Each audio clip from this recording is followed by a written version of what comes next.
There we go. Holy smokes, dude. That was a nightmare. I'm sorry about that. No, I don't know what happened. Like my both of my email, I have two email apps on my hold on a sec. I got to change something here. 1 second. Sure. This is talk about technical difficulty. Yeah, I have two email apps on my computer and neither of them are receiving new emails. So then I went on my phone and I had to forward the email that you sent with this link because Okay. I tried typing the link in manually Yep. on my computer and didn't work for whatever All reason. good. No, it's funny because I actually I had generated it and I think the link's actually through my work account.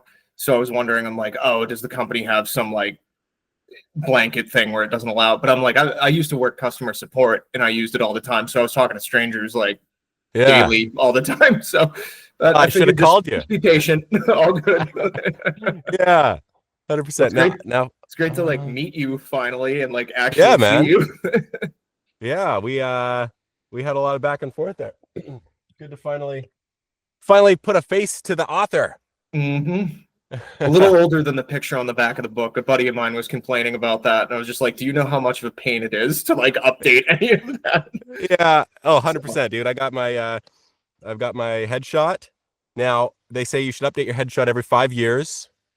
It's been just about 5 years for me, but I'm 35. I'm not aging till I'm 40 plus, yeah, right? I that think. I that don't know. exactly. Yeah. Yeah, 100%. Cool. So are you working on any other books?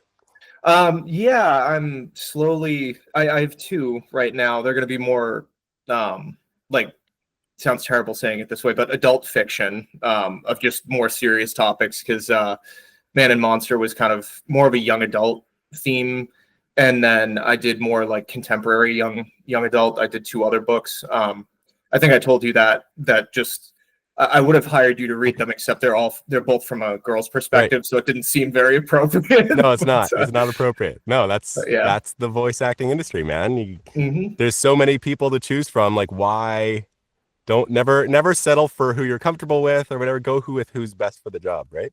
Exactly. Mhm. So yeah, I guess let's just dive on into it. I know I'd sent you the questions a while back just to kind of um, give you an idea of what we'd be talking about.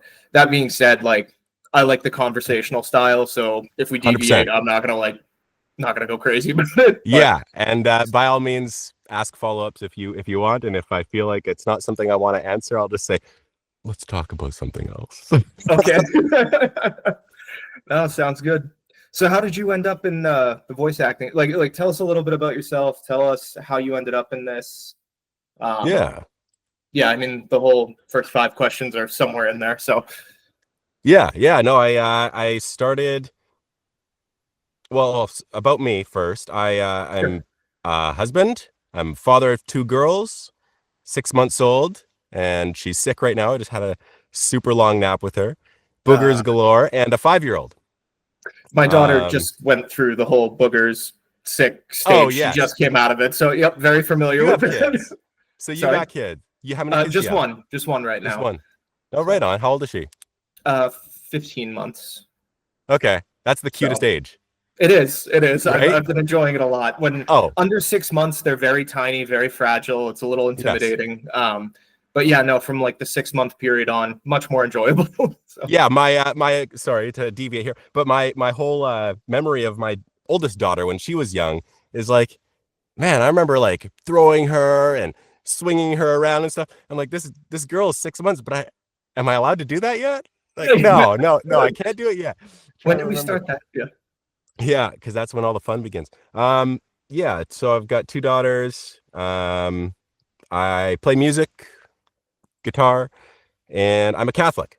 That's all of me in a nutshell. Very Oh, and nice. I love Pokemon. Oh, okay. Perfect. Yeah, well, I'm So watching it with my daughter right now, but so I'm rediscovering my love for it. my wife asked about you, and it was funny because I didn't like fully get your name because of Fiverr and everything. And Yeah. so anyway, when I found your name, I creeped on you a little bit and just like, what can I find out there about this guy? And found you on Amazon and saw that you'd done some stuff for like Patrick Madrid and a few other people. And like Yeah. I've done some work at a company a long time ago that I knew the name because I'm also Catholic, and my wife Oh, was you just are? Oh, like, cool. yes, yes. And my wife, I told her, I'm like, I'm pretty sure this guy's Catholic, like based on the Yeah. background and everything. And she's like, you would find like out of all of the people on Fiverr, like that would be Yeah. the connection that you make. That's And hilarious. yeah, no tip off or anything. It just happened. It was like, oh, cool. So Wow. very That's nice. interesting. And you know what? From reading your stories, even I was like, I think this guy's probably like a Christian or a Catholic or something, just because there was some themes there, right? And I'm Yeah, going, yeah, probably, but you know, on Fiverr, you keep everything, you know, yeah. surface level. You don't want to cross it. That's so interesting. Yeah, I thought when you were saying you were on Amazon searching, I was like, oh, did he come across my book that I made? I made a book, Really? but then well, it's not an actual book. So You're gonna need to talk more about that. yeah, I made a book. In Canada, our prime minister is Justin Trudeau, Okay. and about 3/4 of the country doesn't like him. I'm one of those 3/4. Understood. And I made a book called F Trudeau. Like there's a slogan in Canada. F Trudeau, F Maple Leaf, CK Trudeau, and then inside it's just like a journal, right? Like you know those low content books that people make. Sure. Okay. Well, anyways, this is to go into part of your question about like how I got into voiceover. I've always had like aspirations to be an entrepreneur. I just Okay. never fully pursued it. So I like at one point I wanted to run a hot dog stand. And I wanted to do a food truck, right? Well, yeah, I shouldn't. I should. Yeah. There was a hot dog stand on the side of the road one day. It was at the beginning of COVID, and it said free hot dogs, and it Oh, was just to try to give back to the community. And I will tell yeah. you, like I'm used to seeing lemonade stands, but if you have a hot dog stand, traffic stops because they're like, "Wait, really?" So Yeah, not a bad 100%. idea. There's a person in my city that has the same hot dog stand in the same spot every single day. They make their living doing it. Anyways, I wanted to just do a candle business. I had all these candles planned out. I had a website, and then it just fizzled out. And at one point, I was making low content books on Amazon, and they still sell. But one of them is this F Trudeau book, and it became like the #1 bestseller in Canada for a very short period of time. Now, That's Canada's a awesome. small country. Okay, it's not hard to hit number, and it wasn't #1 in all of books. It was #1 in political fiction Sure, or whatever, sure. or political. So it was in a category, right? In Canada of all places. So it's not that crazy, but I sold like 200 copies in a month of this thing. And I was like, this is awesome.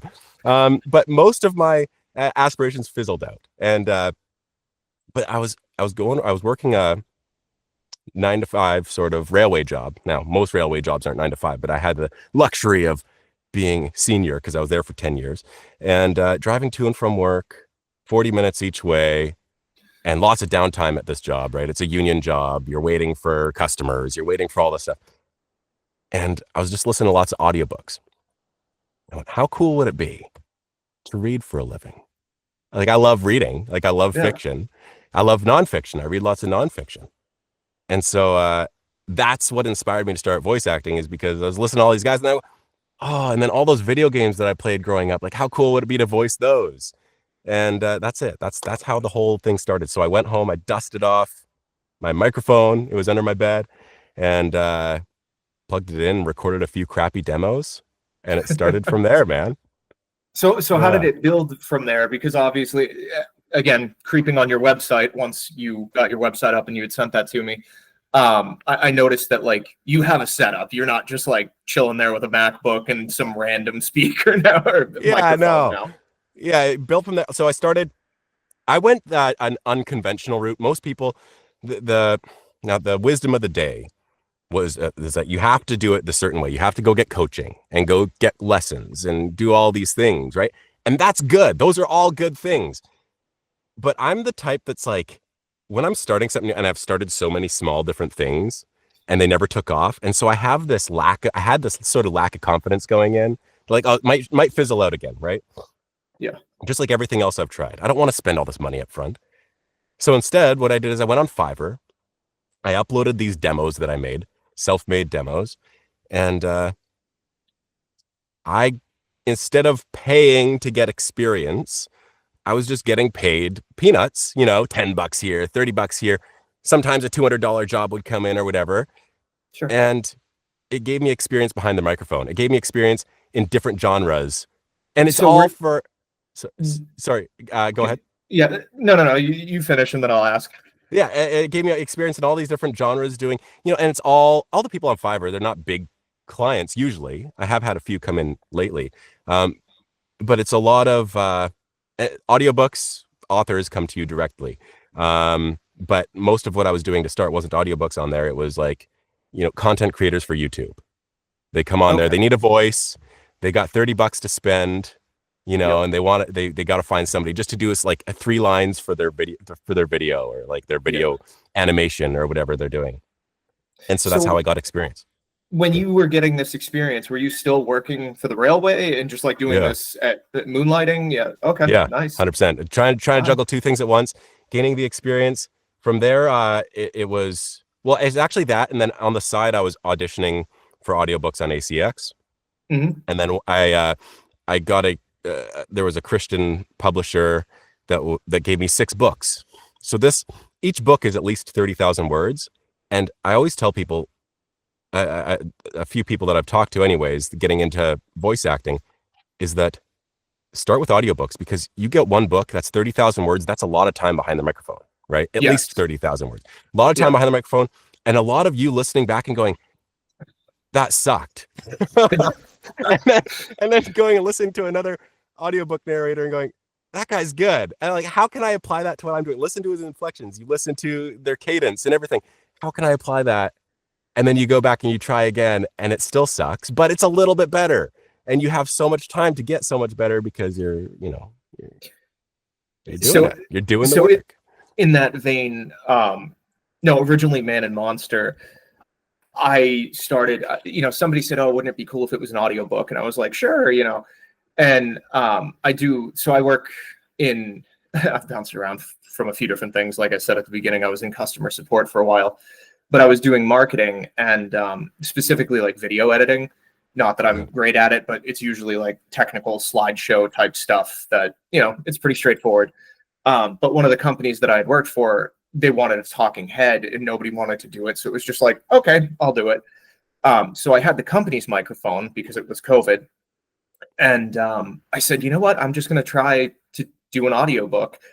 And like you said, it was one of those, going through the narrator aspect of it wasn't that bad. But as soon as it came to voices, it's like you think that you're changing your voice and that it sounds different and that the inflection, and then you play it back and you're like, that Yeah. sounds awful. Like it all sounds the same. Nothing like how did Yeah. no expression come out? I thought I was killing it type thing. Yeah. And then after like a year, because the other thing is I realized very quickly this is extremely time consuming. Yeah. And then I think it was somewhere during COVID, everybody was at home. So it's like living in an apartment, you hear neighbors upstairs, you have all this sound leak. And then, once my wife got pregnant, it was like, okay, yeah, we'll have a baby here. This is never going to happen if, Yeah. if I'm 100%. doing it. So it was time to look for other avenues. And 100%, man. The noise thing's a big thing. Like I live near an airport. oh, And fun. I do too, actually. But yeah. oh, you do? Yeah. So I don't know if you can tell, I'm in a booth right now. Okay. Yep. Before I used to be in the corner of my bedroom with like baffles up to absorb Yep. sound reflections. So I had the reflections sort of taken care of, kind of. But I was right next to my window and the airport's 30 minutes away and the direct route to that airport is over my head. Like it's Yeah. right over my house. So every time I would hear this distant, I'm like, oh, great, another airplane. Pause, wait for a whole minute for it to pass, right? Because it's got to travel from there to there. And then finally I can start recording again. And then I start recording, and audiobooks, because they're so long, it's so tedious when you have these airplanes because you got to stop every single time. And then you listen back, you go, oh my goodness, I missed that airplane. I got to repunch in here. It's just like, it was a headache. So this is the best investment, not these Pokemon pictures. This booth is the best investment I have ever made. Like it's there, I could still hear them slightly, but it's all such low frequency now that bleeds in that it's cut it with a high pass filter. Not even a problem. Yeah. No, that's awesome.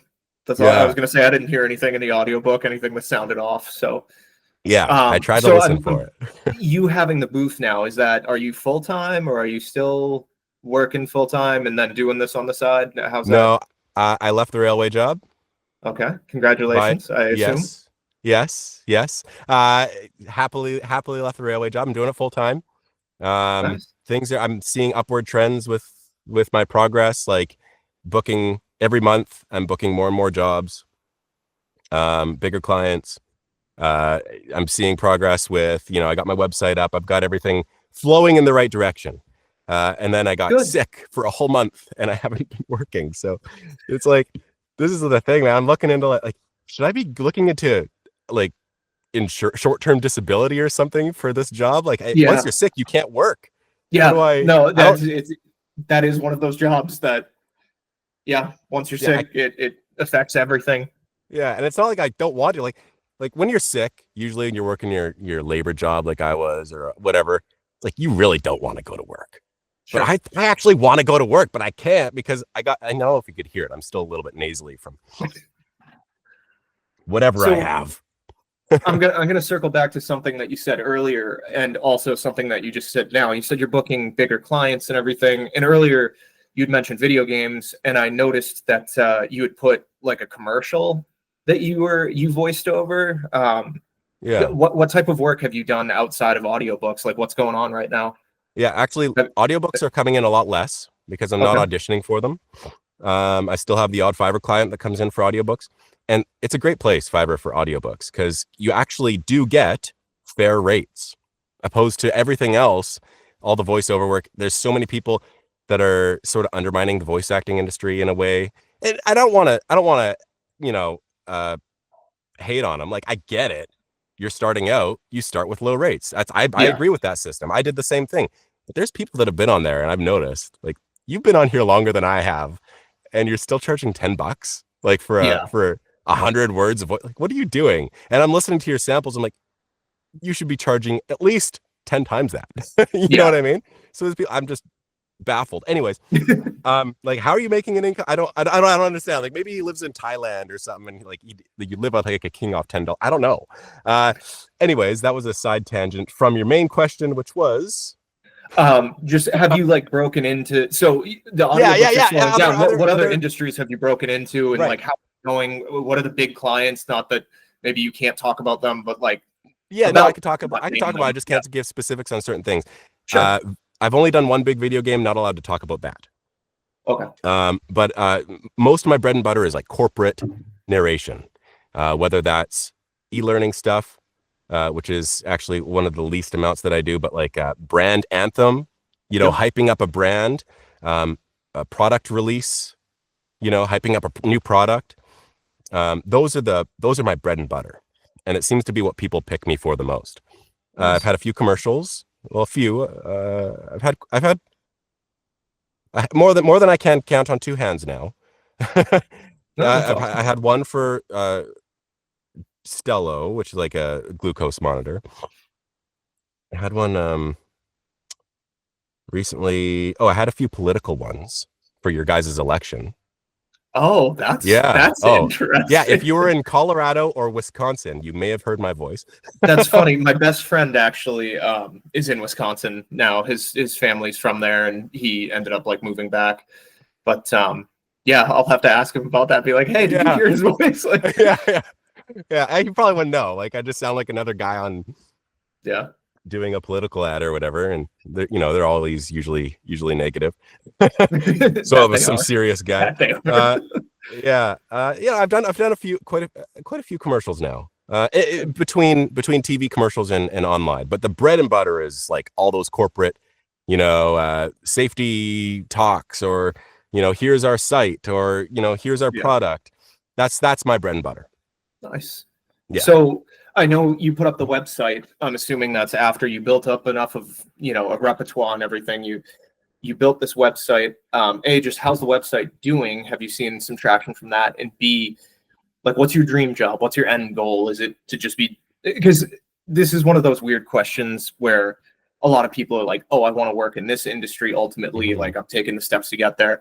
And then you have other people like me that it's just like, I just don't want to be miserable. Like as long as I'm not, and you seem to be at that point where you're not miserable. Like, is this good and enough for you? I have a bit of both of that, because like really the reason I want to do this is like I want to be home with my kids more, right? Yeah. Railway, you're gone for 8 hours a day, plus driving sometimes 10 hours a day with all the traffic that we have here in Vancouver. And then you come home and you're tired. I want to be able to work from home. I want my wife to be able to quit her job, hopefully, so that she can homeschool. She's homeschooling right now because she's on mat leave. What's going to happen when she goes back to work? I might have to go part-time voiceover unless I can get to that point, which I think I'm getting there, that she can quit her job. I'm not 100% sure yet. And so I just want that quality of life, and I'm happy with, like, voiceover is fun. No matter what genre I'm doing, I'm enjoying what I'm doing. I love it. I love every aspect of it. And now, ultimately, when I got into this, it was like, yeah, audiobooks and yeah, animation and video games. Now I'm sort of like, audiobooks, it's a lot of work, right? Yeah.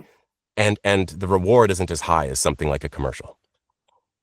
But there's something super satisfying about doing animation and video game. And you see, like, when you see an animation and like you voice that character, it's just like, that gets me, right? But that's not what I do. Like, that's the least amount of work I do. That's not what you do yet.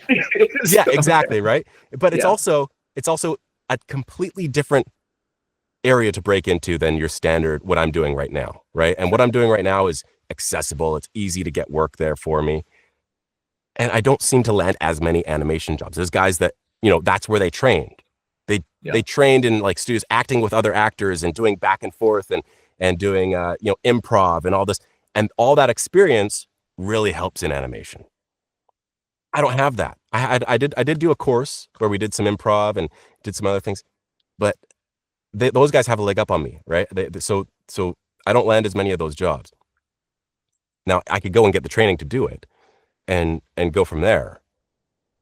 And maybe I will do that one day. And it's certainly on my list. But right now I'm just like, I'm at this point where I got to support my family, you know what I mean? Yeah. And I got to do whatever I can. And I love what I'm doing. So why pivot? I could pivot for that extra bit of satisfaction for when the job's done and I see it. But priority right now, I just got to prioritize my family and see what I can do there. No, that's very admirable. That's very noble. Yeah. Thanks. Yeah. I'm in a lightly similar boat of, it'd be awesome if, Netflix called one day and said, hey, we read your book and like, we want to make a mini series. Like a buddy of mine asked me, he's like, what if like you knew that they were going to butcher it? And I'm like, if they gave me enough money to buy a house, I don't care. Someone will come back. Like people want to read the source material. Like, there you go. Well, that's it. Is that people, if you get the publicity from something like that, people are going to read the source material. And that's ultimately what the whole reason you write is so people could read your stories, right? Yeah. It's like, okay, well, you don't want them to completely, turn it into something that it's not, like maybe what they, I don't know. Sure. I don't want to get anything controversial, but I've been hearing some things. Anyway, with other authors and their things being adapted to screen and them not being happy with the direction. But I mean, I feel like that's been a timeless battle, though. Like I remember reading about, so I was really into Dean Koontz when I was probably like early in college. And I remember like, even with him, like he had a crazy level of fame at the time and someone wanted to adapt one of his books and he was all about it. And then he read the script and was like, yeah, that's not happening. And it just, like, so. Yeah, 100%. Game of Thrones. I don't know if you watched that. I did. My wife and I ended up watching it and there's a whole mixed feelings on that. But for us, it was so good. It was so good. And then it's like, sometimes they just, and it was all to rush and get it off HBO because they wanted to stream another program. It's like, and they mashed together like the biggest climax ending into one season with 6 episodes. Like, what are you guys doing? Yeah. 2 climaxes in one season that's shorter than every other season, which only has one major climax. That's another like just very strange industry where, because like you're saying, where things, it's like you don't know, you have something that's successful, but you don't know if it's going to get renewed. You don't know if it's going to get rushed. You don't know because all that stuff. Like I'm a huge fan of Batman in general. I don't know if you caught my glass here, but okay. But Nice. Batman the animated series, the whole DCU animated series was very much like that, where, and I may be misquoting the video that I watched years ago, but it was like they had a successful series, and then the company, like the production company, wanted them to pivot into like other characters, and then like change the age range slightly, and then so they started making all these series, and they were very successful. Where it was like Batman the animated, Batman the New Adventures, Superman the animated, Justice League Unlimited. But it was one of those, like, they kept building up these stories, and then all of a sudden they get cut to start a new that luckily turned out to be successful, and they just kept leapfrogging, and people are like, it would have been great if that all amalgamated into something more. Like, it did a good job, but just it could have been more. Right. But I always digress. wonder. Yes. Yes. No, so actually something else that you had said was about, people on Fiverr kind of undercutting the industry. How do you feel about AI? Yeah. Like, Well, do you think is that disrupting your industry yet? I know. Well, it's going to disrupt those people. Yes, so those people that aren't taking the next steps in their career to get to that next level, all the jobs that they're getting on Fiverr for $10 are the jobs that those people that here, when people pay you $30, $10, whatever for a voiceover job, those people want every bit of that dollar to count. So they're the hardest clients to work with, opposed to a client that'll pay you $1,000 for the same thing. They know what they want, right? Those clients know what they want. But the guys that only have $30 to spare, right, for their YouTube channel that they're starting up, and rightfully so, they want every dollar to count. Yeah. Right. So they're hard to work with, but those guys aren't going to be going to Fiverr anymore. And I've seen a huge drop off. Now, mind you, I upped my rates, right? Sure. So I've seen a drop off. Maybe it's correlated to that, but I think also I've heard rumblings of people getting less work on there, because all these guys that would pay $10 or $20 or $30 for a job are just going to go to AI, right? Yeah. They don't care if it's top-notch production or whatever. They just want something to put to their video. Yeah. So it's going to be harder going forward for people getting into voiceover to do what I did, which is start out on Fiverr and get these small jobs, because those small jobs are going to be coming in less frequently. Right. No, that's I hadn't thought of that, but yeah. Yeah. And so honestly, they're gonna have to go the more traditional route of going for training, going for class coaching, right? And getting an acting foundation down first before getting into voiceover. Yeah. Right. It's sort of reshifting the industry back to kind of how it used to be. Yeah. Yeah. Yeah. But I'm not worried about, there's a real push on like a trend, I shouldn't say a push, a trend in commercial work. I don't know if you notice when you watch TV and an ad comes on where it's very I suggest something to you. Let me suggest this to you. Let me talk to you like I'm just talking to you in a room right now. I don't want to, it's not hard sell. Like, hey, you got to go down to the Ford dealership and buy. It's not that anymore, right? It's like, well, actually car commercials are still like that. but everything else is like, you're eating a dog food. It's good for your dog, right? It's like just suggesting, why not? Like, why not? It's good for your dog, right? It's not get your Purina dog food now. It's the best food ever. So it's not like that anymore, right? It's all conversational. So that conversation is a lot harder to get with AI than something that's like, oh, I can make my AI do a hard sell, no problem, right? Just hard sell me this dog food. It's like, no, it's like, have a conversation, make it natural. And natural means like you're breathing, you got all the stuff going on, you're connecting emotionally to your audience in a more realistic way. It's harder to imitate. Now, that being said, I listened to this podcast, this AI created podcast, and it was so realistic. Wait, the entire podcast is AI? It was 15 minutes. All the guy did, you can look it up. His name is Microphone Assassin on YouTube. And I love this guy. He's a voice actor and he reviews microphones and stuff. I always watch his channel. But he punched into this, I don't know what AI program it was, something about microphone cables. And he's like, give me a conversation on microphone cables. So there was a girl and a guy, and they went for 15 minutes talking about microphones. And it was scary how real it was. But I haven't seen it like my work's been increasing. Yep. Like the amount of work I'm getting is increasing. So it hasn't hit me. Oh, So so I don't know. if I can jump in on the AI thing a little bit, Yeah. because I think you saw the book trailer that I did, and I Yeah. just dove in. So actually, I was looking at AI for doing the audiobook Okay. originally, and it's just terrible. And the technology like isn't there yet, or it's not readily available yet. Yeah. But as far as like images and stuff, it was good enough that I could skate by. Yeah. And the music's actually the most impressive thing. But the problem with the music, which would come back to the voice thing, um, is anything that's off. If you want to change just like one or two pieces of inflection, Yeah. it's damn near impossible. Like Yeah. there's no, yeah, it's very very difficult. Like either Yeah. it's fully generated perfectly or it's not what you're looking for. Yeah. Um, the video stuff, the other side of that is that it takes so long.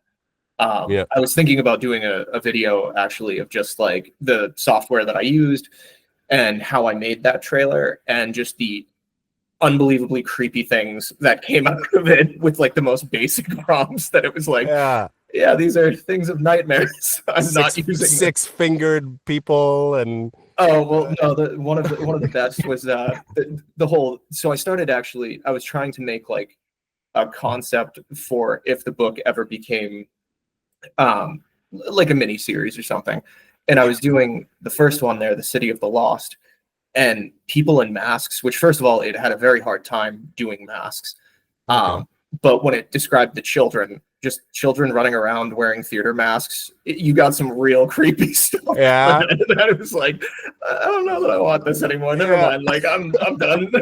So, Yeah.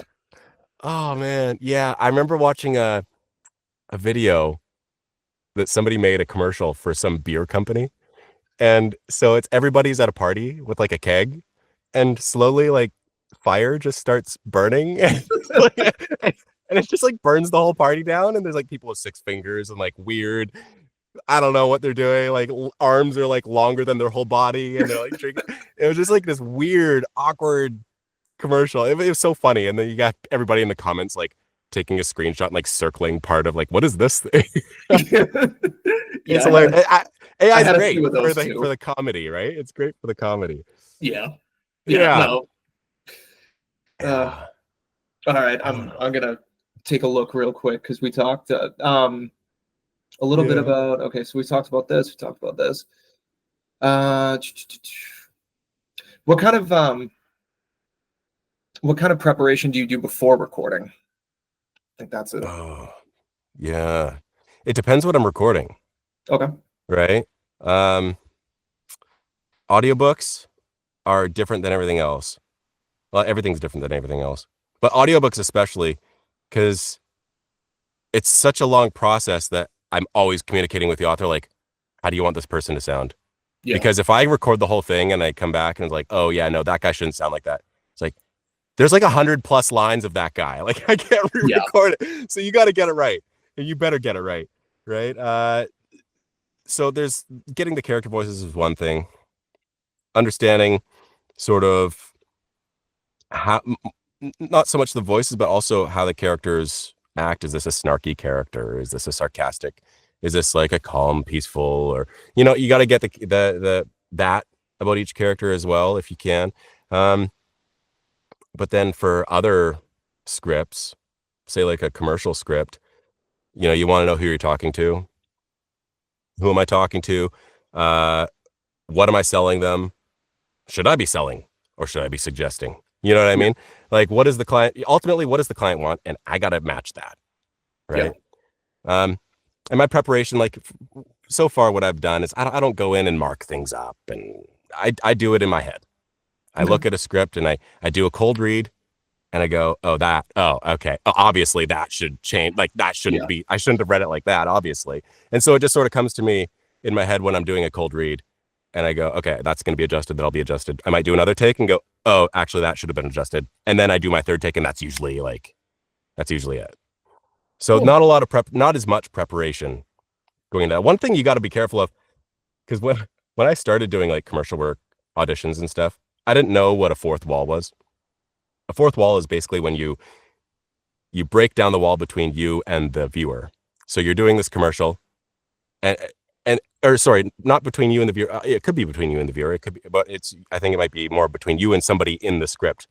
Like you're talking about this dog food, and then you end up talking to Bob next to you for like a quick second, and then you go back to what you're doing where you're selling something. I didn't know what that was when I started, and so I'm reading the script, and sometimes it's not very obvious. Yeah. Right? It's not plainly obvious that this is what the copywriter is getting at. So something that's something to look out for, and so that's something I always look out for when I'm doing a script preparation. Nice. Yeah. So what's the what's the industry look like? Is it competitive? Is it like, and also just like who you're working with? As I knock my earbud out, you'd mentioned the difference between working with someone who has $30 and someone who has $1,000. Like our clients, it's two questions, but just what's the industry look like as a whole, and then just like what's it like working with clients? Like do you tend to get a lot of just like chill people, or is it really, are they really difficult, really particular? The only time I had difficult clients was on Fiverr. Okay. Everybody I've worked with outside of Fiverr has been awesome to work with. I Nice. can't say a single complaint.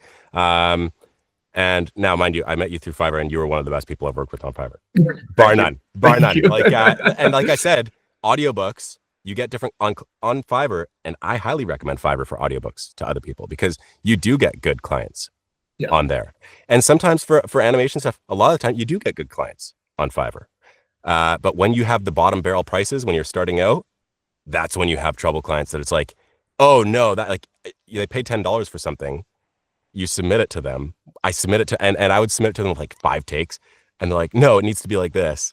No, it needs to, and they didn't give me any direction up front. So I'm just guessing. And I like, so I had one guy, it was like a $30 job or something. And he gave me like 10 lines. And he's like, I need you to record these. The lines had 0 context. They were just by themselves.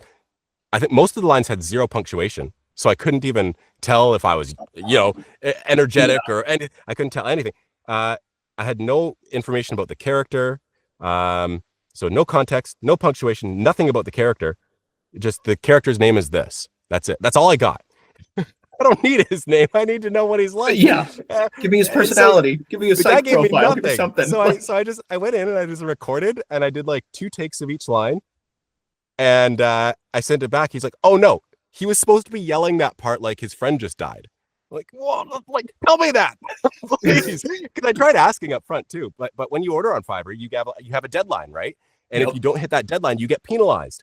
So I asked him, I was like, how should I be reading these lines? And he didn't get back to me.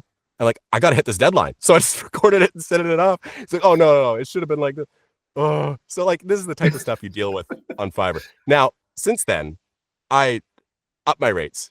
And every time I deal with a bad client, I'm like, up those rates because it's just not worth it. Well, right? That was actually something when I was reading. So for anybody who's thinking about working with Cameron, he's great to work with, first of all. But second, just be blunt. If you haven't used Fiverr like I was, I have no idea what I'm doing. Can you walk me through the process? And he has this awesome thing that he will send you that explains everything. And as I was reading through that, one of the things that hit me was that there were certain things where it's like, X amount of changes, like I'll charge you extra, this, that, and the other. And then I asked you for a few changes and you were just like, oh, here you go. And I was like, I have a feeling that this is like that fine print that's in there for when someone's like bridezillaing. And it's not so much like if you need something changed, it's like if you start becoming that person. It is. It's 100% for that, because you want something in writing for those difficult clients that are just going to be like, oh man, like they could take advantage of you. You're like, oh, you didn't tell me otherwise, right? They could totally take advantage of you, and they might not even know that they're taking advantage of you. Did you learn that the hard way? Is that how that little thing ended up in there? No, thankfully no. I was talking when I got into voice acting. I have a good friend, Kyle Snyder, in this industry. He does audiobooks. It's his bread and butter. He's awesome. He's an awesome narrator, and he just gave me lots and lots of information and tips up front on how to avoid this kind of stuff, these kind of things. And so I'm super thankful that I met him because he helped me get started. So that actually leads into a different question that I had, which was like asking about the industry, is it competitive and all that, and then clients that you work with. What are other voice actors like? Are they like really cagey, like in Hollywood, like that whole like, oh, don't talk to me, you're kind Yeah. of get something from it? Or is it a friend? You know, these days you have Facebook groups for everything. That it's like, is it a friendly Yes. community? How is it? It's 90% friendly and 10% angry, bitter person complaining. Okay. But most people are awesome. There's actually in Vancouver here, we have a little meetup that I go to. It's usually quarterly, but sometimes they throw an extra one in there. Um, and just a bunch of voice actors go there from beginners to intermediate to pros. And awesome little jam. We get together, mingle. We usually have a speaker that comes that really knows the industry. Maybe they work in like, you know, the recent one was from Ubisoft, you know, and he gives a talk. And then after that, we just like have drinks and mingle. And it's an awesome, awesome little community. There's competition in this industry for sure. But you know what? I tried to get into the music industry in my young adult life. And this doesn't hold a candle to that, right? Yeah. Like that is competitive. Yeah. Um, and I still play music, but I don't even bother pursuing it as a career option because Yeah. I tried it once and I made a little bit, but that was it. And the amount of What? work you put in, right, for music and stuff, and the return you get for it is like it's tough unless you actually make it. Yeah. What'd you Right. play? What I do you play play? guitar. I play guitar. I used to play in like a death metal band. Really? Yeah. I play That's that's well. It's not death metal. It was like power metal mixed power with death metal, metal. sure. So power metal is like big names might be Blind Guardian and Dragon Force is a big one because they were Yeah. on Guitar Hero. That sort of stuff. So really fast paced, like operatic singing, and then mixed with death metal. So you got like the low, blah, blah, blah, blah, blah, and then the Cookie Monster guy comes in. So it was sort of a mingling of the That's two, awesome. and it was awesome. It was awesome. Now I stopped playing metal when I was like 22 or so, 22, and I started to get more into jazz, and That, I oh, very obvious transition. Yeah, no explanation yeah. needed there. Yeah, no, yeah, jazz and also just like stuff like I love Radiohead, I love Coldplay. I like the more mellow, not the new Coldplay, but like the old stuff. That's just Yeah. like mellow rock, you know, and with some sort of progressive elements in it that like it's creative, right? It's really creative music, but still in the pop rock genre. And so that's the kind of stuff I'm really into. But I like to learn jazz because jazz helps you learn your instrument like Yeah. nothing else, right? Like classical and jazz you will master that instrument, right?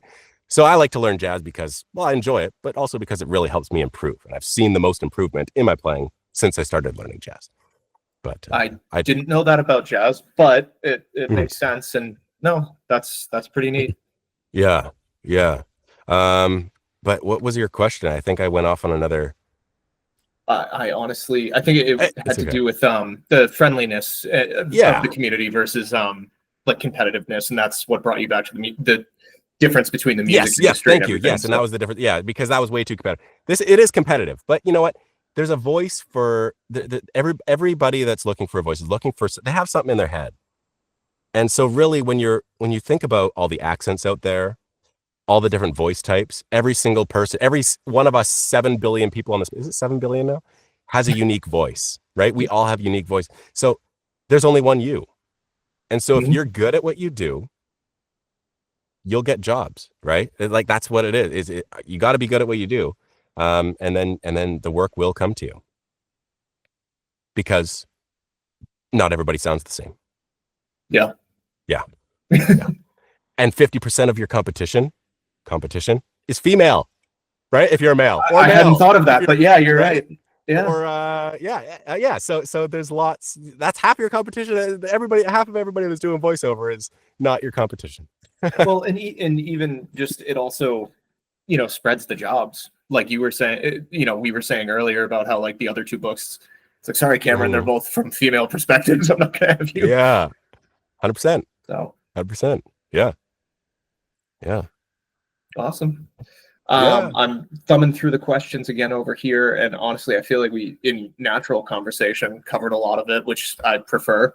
Yeah, 100%. You gotta love it when it's just like, okay, give me a 2-sentence answer to this one question, and then we're just gonna move on and go down the list. Yeah. Do you have any of those? I don't think so. I think we got through a lot of it. Are there any particular like voice actors or performances that have influenced your style, or people that you'd love to work with? Because I know we talked about gaming and how like dream job would be somewhere in there. Yeah. But Dream job is just like landing that Final Fantasy game. You know what I mean? Like something like that is my dream, because that's what I did growing up, and that's like where, oh, that would be amazing. Are you a gamer? Are you a gamer? Like how much? I wish I was a gamer. Let's put it You're that dad way. now. Yeah. I'm a dad. Okay, I'm a dad. that. So when I play games, I'm playing Kirby with my daughter, which, Yep. hey, it's fun. We have fun. When I'm watching shows, it's anime. It's Pokemon with my daughter. And this is harkening back to my childhood. And now she's coloring these pictures for my studio. She's like, I want you to put this in your studio. Okay. But yeah, no, but I was sick for this past month. So what I did, aside from playing guitar, is I downloaded this game. What is it? Pillars of Eternity. It's like an RPG. I don't know. I've never played a game like that before, but it's this type. It's sort of like Baldur's Gate style RPG, and it's cool. But then I stopped being sick. I'm like, oh, I have to return to dad life, and I haven't played it since. So yeah, I wish I was a gamer.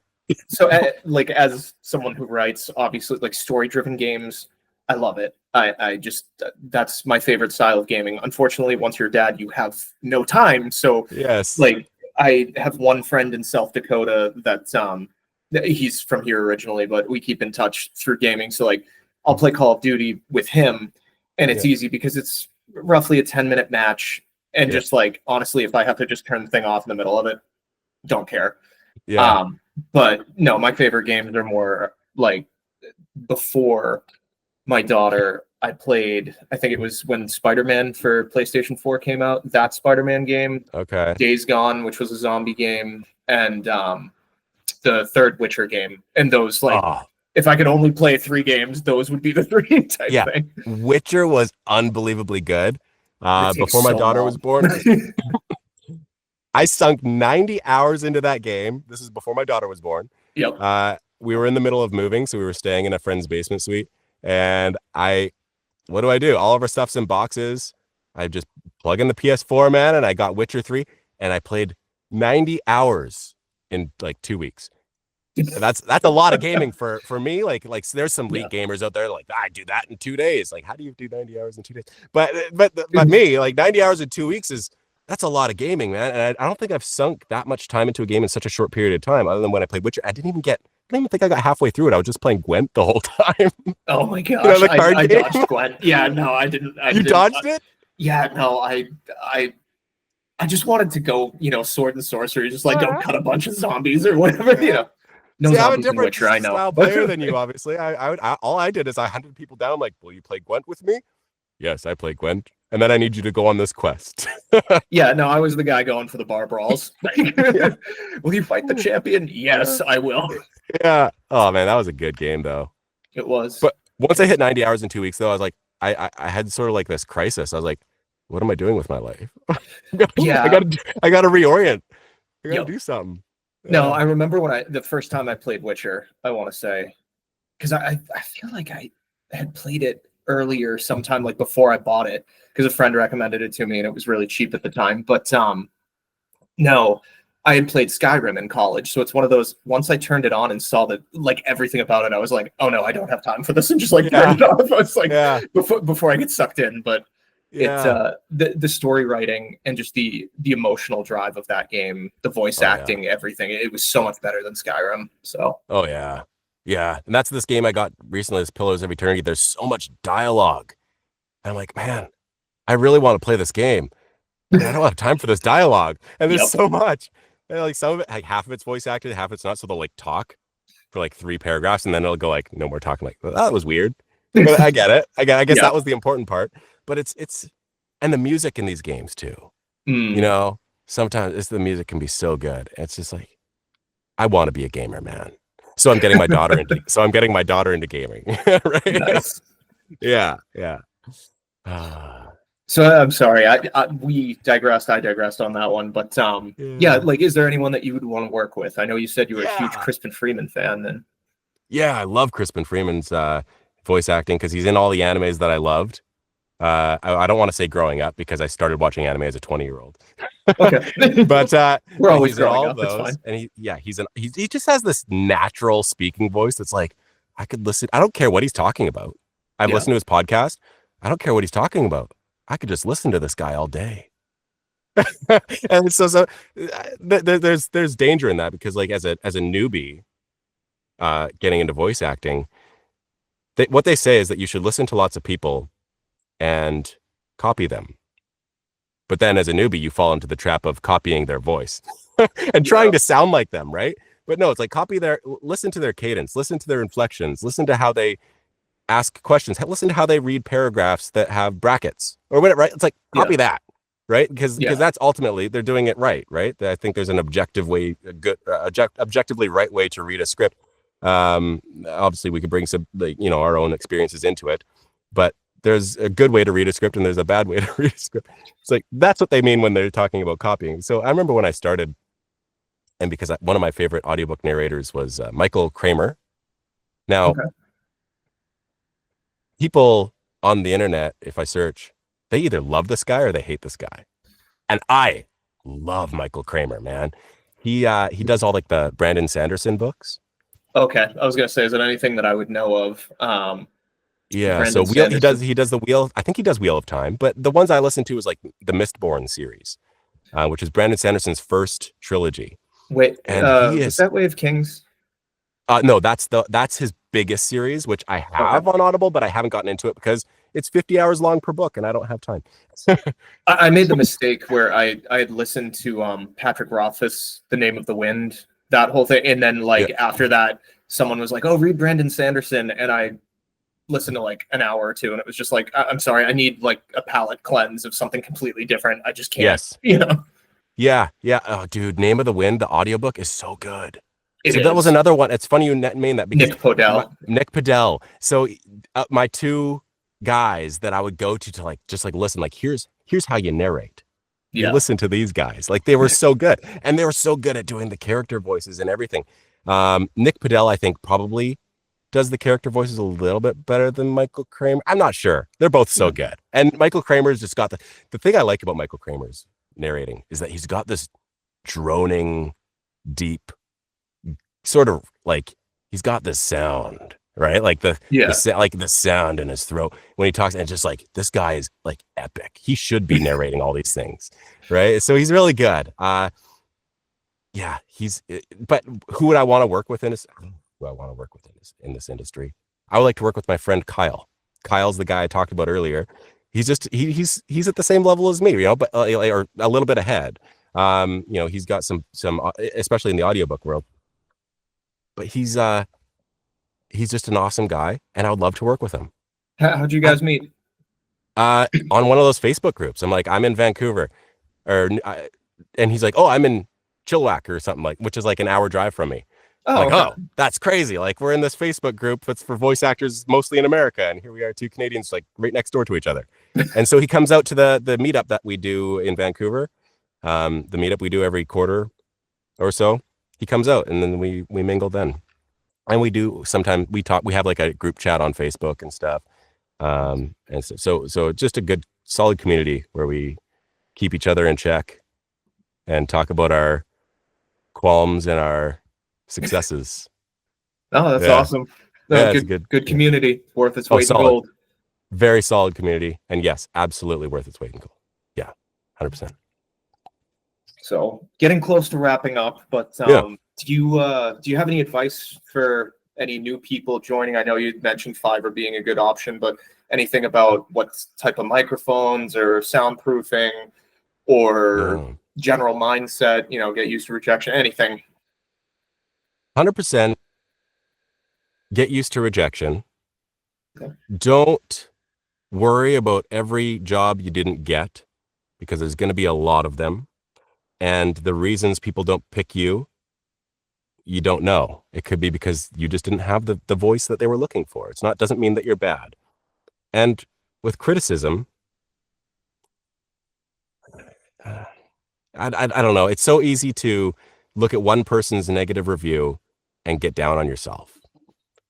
But for that, every one of those people, there's 10 other people that enjoyed what you did, right? And so, like, even me, like, looking at my, sometimes look at the audiobooks I did and see the reviews because it's good to read your feedback.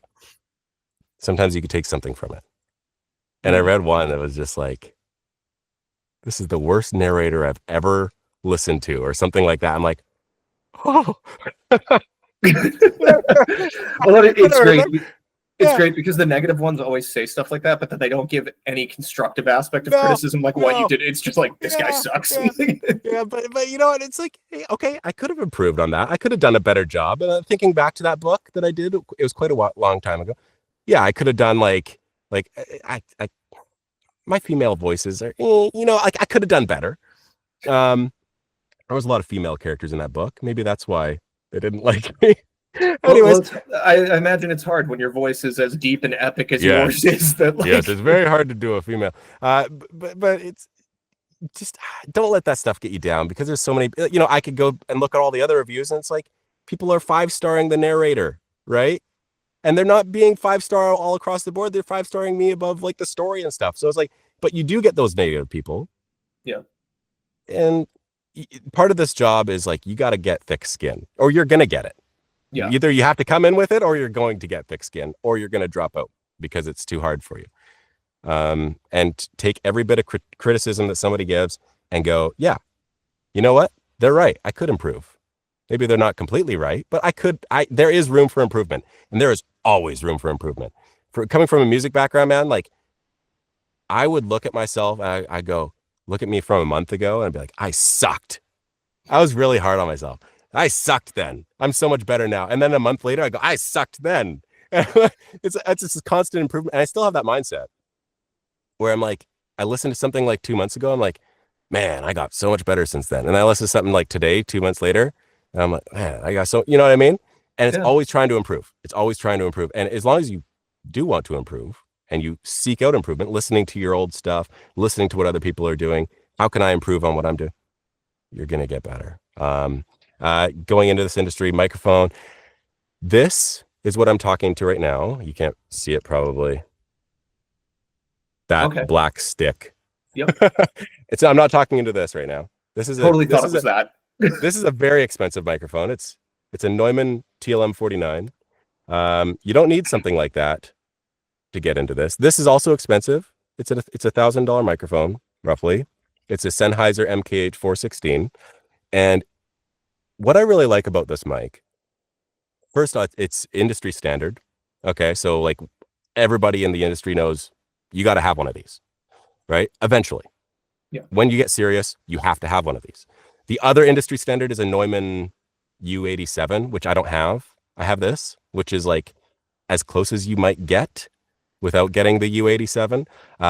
It's the same brand, but it's just this microphone is $2,000 cheaper than the Neumann U87.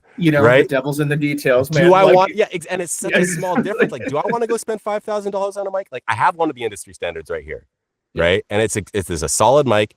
It's the nice thing about it is that you can get it's a boom mic, so it's meant to be on set, and you get a nice thick sound without it being right up close to you. So you don't even need a pop filter. You point it at your forehead. When you point it at depending on how you position this mic, you don't have any sibilance, you don't have any popping, like I could pop, pop, pop, pop, pop, and you won't get any. I don't even have a pop filter on this thing because it's so far away. It's a good mic. So I would recommend this, but it's a lot up front. There's alternatives. You could look at Sennheiser MKH 416 alternative and look into that or whatever. Audio interface doesn't really matter. They're all pretty good. They all have the quality of the preamps and everything is all standard enough. I see people, I want to improve it. I always look for that little extra bit because that little extra bit might just, to somebody that's listening, might go, oh, that guy's sound is really good. But most of the time, they're not going to know the difference. Isn't that what they say about good audio? You don't notice it. You only notice it if it's bad audio. Yeah, 100%. And way more important than, I would say, either microphone or audio interface, more important is your room. So I'm in this booth, and it's a 6x4 box, and it sounded terrible when I set it up, but I put 6 inches of rock wool, like insulation, Mhm. surrounding me and on the ceiling. So there's no reflections in here except for off my desk, which are very minimal. So 100% number one thing you need to do is get your sound taken care of. Otherwise, you won't land a single job. And number one source is your mouth and the walls. Then after that, worry about microphones. That's what I would give for advice on technical side. And starting out, yeah, Fiverr is going to be tough now because the jobs probably just aren't rolling in because of AI. But you might be able to get some experience there. Start there, try it out. And aside from that, get lessons, do a course. I did a course with, and I want to recommend this course. It's the only course I've done. Sure. So I don't have a lot of experience, but his name is Chuck Huber. He is an anime voice actor primarily, but this guy's got life hacks up the yin yang. Like this guy, he knows that's what half of the course is, like life hacks and how to sort of orient yourself so that you can deliver well. And one of his well, his main, what he's known for in the anime world is he plays the role of Show Tucker, who is this like meme character, became a meme character of this villain in the show Full Metal Alchemist Brotherhood. Okay. Where this guy merged his daughter with a dog in some scientific experiment. Okay. And so he's like the most evil person you could possibly think. And Chuck Huber plays him. And that's what he's known for. But he's really good. He's good at what he does. He taught me the British accent, which has lent like quarter of my jobs that I get are British accent. Okay, so also learn British accent is what I'm hearing from. Oh yeah, it's great. It's great. It's the course is paid for itself. I paid $500 US. I say US as a qualifier. Like most of your audience, everybody listening is US. Like I'm Canadian, so it's something different for me. But yeah, I paid $500 for it. It's a 4-part course. You're in a group with like 8 dudes or girls, and you do a lot of improv and a lot of practicing and breaking down monologue scripts. And he's just an awesome teacher. So I recommend going with him. Get some experience, and that's it. That's all I can say to start. There's a really good book. It's called. Sorry, I know this answer is probably taking way longer than it should, but No, it's all good. I think it's called The Art of Voice Acting. No, not a very creative. Yeah, James Alberger, The Art of Voice Acting. That's my last tip. Read that book and apply it. Awesome. Yeah. Well, Cameron, for anyone in the audience, because I have a major following, as you know. No, if anyone wants to get in touch with you. So the 2 questions regarding that is just like, where can we find your work? Where can we find your work? Where's a good way to reach out to you if someone like wants to contact you about a job or anything like that? And then the other side of that is, what helps you as a voice actor? Is it reviews? Is it, going to a particular YouTube page and playing a video over and over again? Like what's good for you? Nothing really like that. Everything that is good for me is the stuff that I have to do on my end, right? Okay. If somebody wants to find me, my website, CameronSmithVO.com, and they can reach me through there. Awesome. Yeah. I'll put that in the YouTube video, assuming that they let me. There was something last time that I was gonna put. I put your name, but I think your website wasn't up yet. But I tried to put something else in there, and it was like you have to be verified in some capacity or have your YouTube channel be around for like 3 months or something. So I don't know, but I'll try to put it in there. Thanks. In the Appreciate it. Yeah, that's weird. I haven't uploaded a video to YouTube in so long that I don't even know. They have all these weird restrictions now. Yeah. No, I just started recently and slow going, but I figured you need something out there. So yeah, 100%, man. Well, it was good doing this with you. It's nice to finally meet you. It was great to meet you.